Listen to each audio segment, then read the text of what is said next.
is Solomon Northup. I'm a free man, and you have no right whatsoever to detain me. You're no free man. You're nothing but a Georgia runaway. Chiwetel, there has been a lot of buzz around this film, awards, Oscars are mentioned, things like that, but beyond all of that, it's a moving piece of art. Are you able to step back and look at it for what it is and be a bit objective? The first time that I watch a film, generally, I can't quite connect to the movie because I feel like I'm just sort of watching myself, or I'm reminiscing about the time of shooting the film and so on. But actually, that wasn't the case with this film. I just got caught up in it, you know. I got caught up in it as a story and caught up in it as kind of as Solomon's journey through this this extraordinary period of his life. Solomon Northup is an expert player on the violin.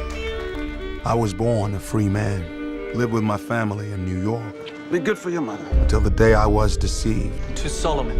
kidnapped, sold into slavery. Went down to the river Jordan. And that servant That don't obey his Lord. shall be beaten with many stripes. Audiences in South Africa and Africa know you from Sugar. Yeah.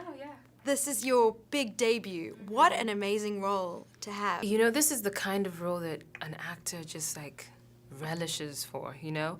Patsy is such an incredible character. She's described in the book as the queen of the field. She's the fastest cotton picker of the bayou. She lives large, and at the same time, she wishes for her death. That kind of complexity is something that, you know, we as actors are always just craving.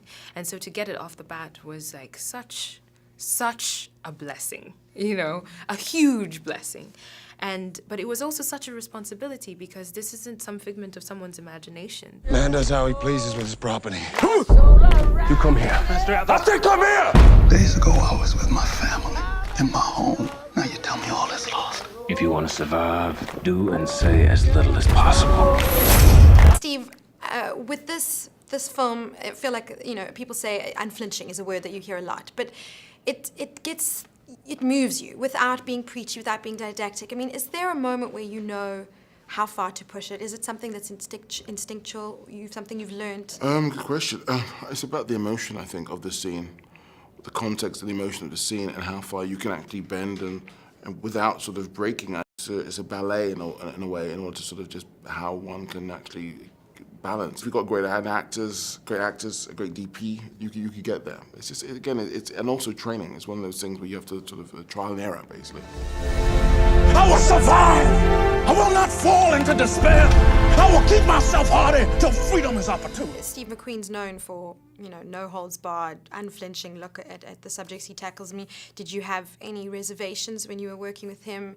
You know, he pushes his actors. Was there ever any point where it was really difficult for you? How did you get through that? You know, all it took for me was watching Hunger and Shame, and I trusted the man. I mean, his aesthetic and his eye, his voice are so precise and so spot on. I mean, I was too happy to go to this place, and I felt safe going to this place with Steve because I knew that what he would capture and what he would tell would be something that I could back. One had to go to all those places in order to really connect to it and to really feel it, and it was a responsibility not only to Solomon Northup and his descendants, but also to everybody who experienced that time.